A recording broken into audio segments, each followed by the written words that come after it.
Una semana más aquí en Flujo de Letras. Bien, esta semana vamos a empezar con la frase de León Tolstoy que dice: si buscas la perfección, nunca estarás contento. Por supuesto, siempre hay personas que intentan más que otras ser muy perfectos, ser perfeccionistas, exigir perfección. Pero realmente tenemos que aprender amar nuestra naturaleza humana, nuestras capacidades, nuestro potencial, pero también aquellos obstáculos o las cosas que se nos hacen complejas o difíciles. Ver nuestra naturaleza, nuestras limitaciones también como seres humanos y aprender y gozar de lo que logramos. No hay mejor aprendizaje que esa experiencia de humildad, de decir qué sí puedo hacer, qué sí puedo lograr y qué sí puede ser constante y lograrlo también. ¿De acuerdo? Así es que León Tolstoy no se equivoca al decir esto: si buscas la perfección nunca estarás contento. Y hemos venido a esta vida a disfrutar, a aprender, es un eterno aprendizaje. Así es que no busquemos la perfección. Sí, seamos exigentes con lo que hacemos, con nuestra vida, con nuestros logros, pero eso no implica que sea la perfección, pero una perfección de quién o para quién. Siempre vayamos por lo mejor, por dar lo mejor en todo, en nuestro trabajo, como alumnos, como hijos, como hermanos, como amigos, como pareja, como lo que tú quieras, pero siempre ser mejores. Eso no implica la perfección absoluta.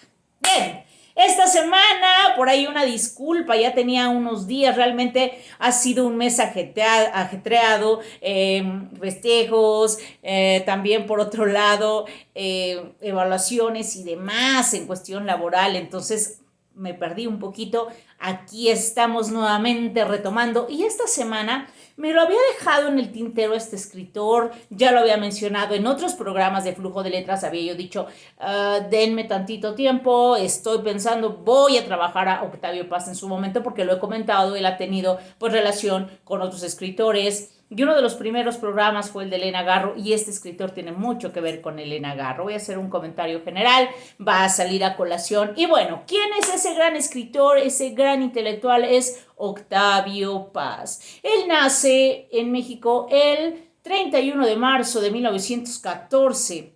Va a fallecer un 19 de abril de 1998. Una fecha que voy a comentar interesante al final de este aparador literario dedicado a Octavio Paz. Estos son sus datos, digamos, generales de sus fechas, tanto de nacimiento como de muerte, y debo decirte que él muy joven, a los 17 años, va a publicar en la revista Barandal sus primeros poemas. Después va a dirigir la revista Taller. Él siempre estuvo como gran escritor dedicado a la poesía y al ensayo. Por eso en la escuela o a lo mejor como lector te has encontrado que su propuesta es poética y ensayística y por lo tanto un poco compleja.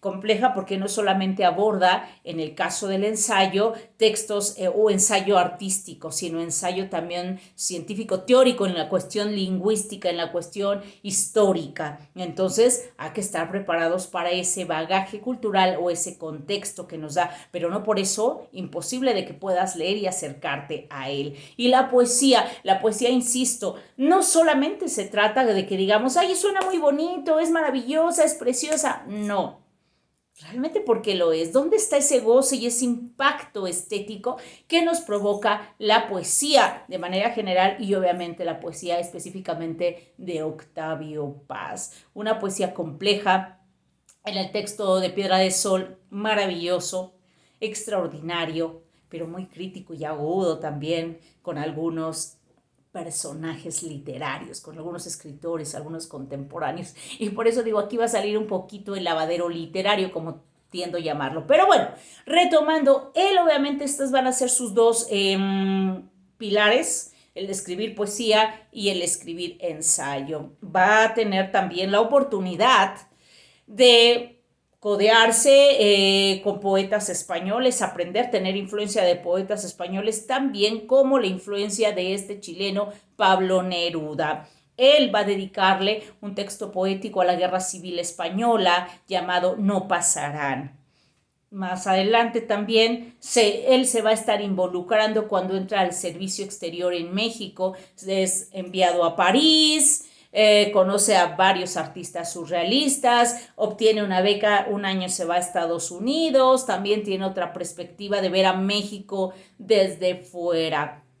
Y debo de decirte que la influencia que ha tenido de tantos escritores españoles, chilenos, grandes como Pablo Neruda, insisto, y también poetas y artistas surrealistas. Entonces, a él le toca crecer en un ambiente plagado de influencias, de tendencias literarias, y él es muy crítico, va a ser uno de los grandes escritores y pilares de las letras mexicanas en cuanto a la poesía y lo que es el ensayo o el género del ensayo. Más adelante, sí, después de haber tenido, digamos, todo este tipo de influencia, su trabajo literario, en la década de los 50 va a publicar 4 libros súper importantes y pilares dentro de lo que es el género ensayo. Y va a ser Libertad bajo palabra, va a ser El laberinto de la soledad, va a ser Águila o Sol y también va a ser El arco y la lira.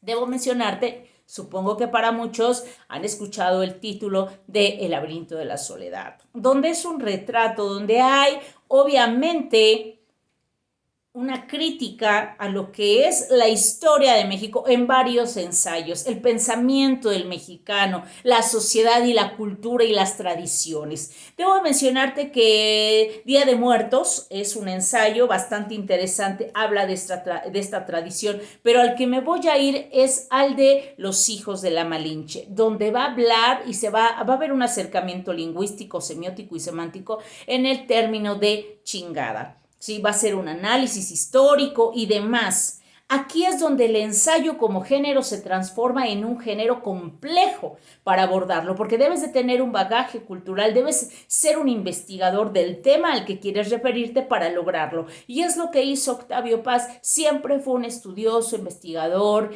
crítico, desde los diferentes puntos en los que estuvo y aprendió y tuvo esas grandes influencias. Entonces aquí en Los hijos de la Malinche, que es un ensayo que está en El laberinto de la soledad, que hace un retrato de lo que es el mexicano, nuestra cultura. Él dice, los mexicanos son herméticos, es decir, somos herméticos, somos una cultura cerrada, sí muy abierta para el turista, para el extranjero, pero no la aceptación de nuestra cultura, no la aceptación de nuestras raíces, como que necesitamos que alguien más diga que son maravillosas para poder reconocerlas. Entonces ahí habla obviamente de este proceso histórico, del lenguaje. Entonces aquí insisto, no podemos, y también en la colación literaria voy a tener a un autor bastante importante en cuestiones lingüísticas, así como lo hace en el ensayo Octavio Paz, que no es el único libro, hay otros textos también referidos a esto, solamente te estoy mencionando algunos para dejártelos en el tintero y que los abordes, y en este caso debo de decirte que en El laberinto de la soledad, en Los hijos de la Malinche, hace ese proceso. ¿Por qué el vocabulario es violento en el mexicano, cultural e históricamente? Y aquí voy, no por darle gusto a algunos del lenguaje inclusivo. El lenguaje es todo un proceso de la historia, una diacronía y sincronía, es decir, todo el encadenamiento de la evolución de la filosofía del lenguaje. Entonces no podemos cambiarlo o decir ya estamos incluidos porque realmente estamos en una época donde se desea incluir y todo está fuera de, nada se incluye. Al contrario, hay mucho más incongruencias que se llegan a la estupidez. Así es que mucho cuidado, el lenguaje es maravilloso y ha evolucionado y su propia naturaleza tenemos que respetarla. No por cambiarla ya estás incluyendo. Lo que tenemos que cambiar es nuestra conciencia de ver las cosas, nuestra forma de pensar, nuestra forma de valorar, respetar y ser conscientes. Insisto, cuando hay conciencia, hay cambios. Mientras no haya conciencia, no logramos nada. Y obviamente Octavio Paz es uno de los grandes que a través de sus textos, de sus ensayos y de su poesía habla sobre esta conciencia de nuestra historia. Así es que ahí te los dejo, por eso digo, en la década de los 50 escribe estos 3. Obviamente su obra se compone de más. Puedo mencionarte títulos como El signo y el garabato, puedo mencionarte como monogramático, toponemas, infinidad de textos de Octavio Paz. Ahí te los dejo en el tintero. Y también Piedra del Sol, que es uno de los grandes textos poéticos y que han hecho muchas críticas y análisis de Octavio Paz en su poesía. En 1981 va a ser galardonado con el Premio Cervantes. Y obviamente en 1990 se le otorga el Premio Nobel de Literatura. Después va a tener también textos póstumos como Figuras y Figuraciones y Memorias y Palabras y otros más. Así es que, bueno, debo mencionarte aquí, uno de mis primeros programas fue el de Elena Garro. No recuerdo si fue el segundo o el tercero. Puedes buscarlo, quienes ya lo vieron, o pueden retomarlo. Y obviamente una de sus parejas fundamentales, importantes para Octavio Paz y para Elena Garro, es que ellos fueron esposos. Obviamente se conocen muy jóvenes. Y ella decía, él era muy guapo. Cuando lo conoce la invita a bailar y dice, era guapo, muy atractivo, con una gran personalidad, un amor que no pudo olvidar tan fácilmente, que la lastimó, ¿sí? Otros hablan de que obviamente Octavio Paz fue el terrible abusador, violento y demás, y violento no solamente posiblemente a nivel físico, sino verbal. Pero, perdón, aquí estamos hablando de dos grandes, y creo que dos grandes eh, dos intelectuales fue difícil que convivieran y que obviamente su matrimonio fuera fructífero y ligero y llevadero. Por ser totalmente intelectuales, es respetar su forma, sus opiniones, obviamente arraigarse en ellas. Entonces creo que sí hay una lucha y de defender obviamente cada postura. Ellos van a ser padres, obviamente, tienen una hija, y si no me recuerdo es Elenita Paz. Sí, se me está yendo porque es Elena Garro, pero ya ahorita se me va un poco este dato. Sin embargo, tuvieron una hija y pues bueno, la hija también ya falleció. Aquí lo más, yo digo, el amor fue tan fuerte que a veces las coincidencias y el universo, perdón, no es día gratis. Octavio Paz muere un 19 de abril de 1998. Elena Garro llega a México y va a morir un 22 de agosto del mismo año en que murió Octavio Paz, 1998. Unos meses y fallece Elena Garro, después de que estuvo, perdón, obviamente autoexiliada. Y digo autoexiliada porque después del 68, donde Octavio Paz estaba a favor del movimiento estudiantil, Elena Garro no. Entonces hay muchísimas cosas encontradas que ella tuvo que salir. Al estar en contra del movimiento estudiantil, se le tachó de chivo expiatorio, sale, ella hace sus propias conclusiones, se va a París. Y Octavio Paz, pues no, Octavio Paz lo apoya, él tiene también obviamente su postura, sus hipótesis, sus teorías y su verdad personal, que bueno, se tienen que separar, pero a mí se me hace bastante conectar, ¿no? Que la muerte. Sí, yo creo que aunque haya sido muy difícil, Octavio Paz sabía que tenía de compañera a una mujer extraordinaria, a Elena Garro, y a la inversa, que Elena Garro también había aprendido bastante de este hombre. Y digo, hay críticos que dicen que Octavio Paz, perdón, fue de lo peor y demás. Perdón, pero aquí tenemos a los dos grandes intelectuales escritores. Elena Garro, extraordinaria, fina, fantástica. Octavio Paz, objetivo, ¿sí? También bastante posicionado en la poesía, pero mucho más objetivo. No porque esté uno mal o esté otro bien, no, ambos son extraordinarios. Pero yo creo que aquí lo importante es que tenemos que separar, sí, el intelectual, pero no por eso deja de ser un hombre que tenga sus propias limitaciones humanas y sus propios demonios con los cuales tenga que luchar. Por otro lado, Elena Garro, extraordinaria, una gran intelectual, pero también vencer sus propias batallas, su propia naturaleza, También el hecho de que sean intelectuales no podemos decir que no hayan tenido sus errores y cada uno tuvo que haber puesto un límite. Entonces, como críticos tenemos que darle más importancia a su obra y no necesariamente enfocarnos en su vida, ¿sí? De lo que pudieron o no pudieron de haber dejar de hacer. ¿De acuerdo? Bien, vayamos a nuestra colación literaria. Tengo en la colación literaria, quería yo leer un poco un texto de Octavio Paz, pero no, te lo voy a dejar a que lo leas, que esa sea tu tarea, porque quiero pasar digo, por eso así como que preparé mi texto, pero no, vas a buscarlo tú, Piedra de Sol, un fragmento, es extraordinario, esa es mi recomendación.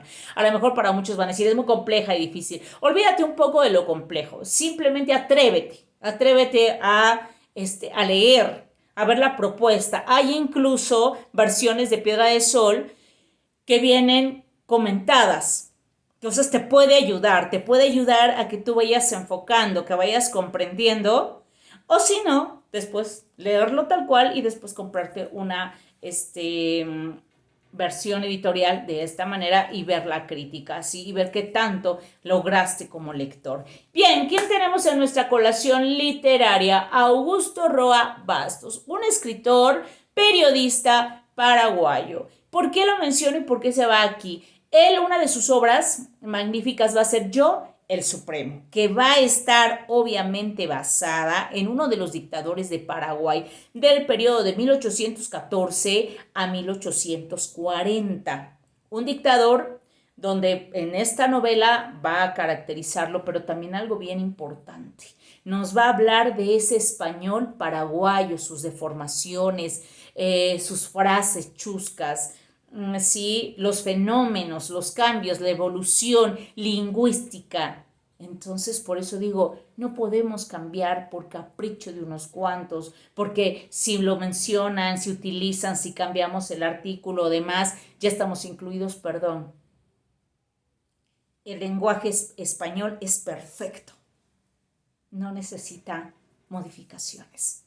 Quien necesita modificaciones es acá, que nosotros cambiemos nuestra forma de pensar. Y ahí está Augusto Roa Bastos con esta novela de Yo el Supremo, que está basada en este dictador que ya te decía y que también en la novela aborda estos cambios lingüísticos, por eso la mención. Así es que ahí te lo dejo en el tintero. Él va a ser galardonado en 1989, con el Premio Cervantes. Octavio Paz en el 81, en el 89 Augusto Roa Bastos con el Premio de Literatura Cervantes. Ahí están. Amor, paz y salud. Nos vemos la próxima semana. Perdón por haberlos dejado un tiempo, pues sí, considerable, pero aquí estamos de regreso. Y debo de decirte que ya pude rescatar la cuenta de Instagram. Así es que si algunos habían hecho cambio porque hice otra cuenta para poder continuar con este programa, ya regresé a la primera cuenta. La fotografía es la misma, la foto de perfil que tengo. Y pues también en Facebook me puedes seguir, mandar tus comentarios al correo de lovecraft31@hotmail.com. Y pues bueno, sigamos adelante, cuídate mucho, lee mucho y nos vemos pronto. Hasta la vista.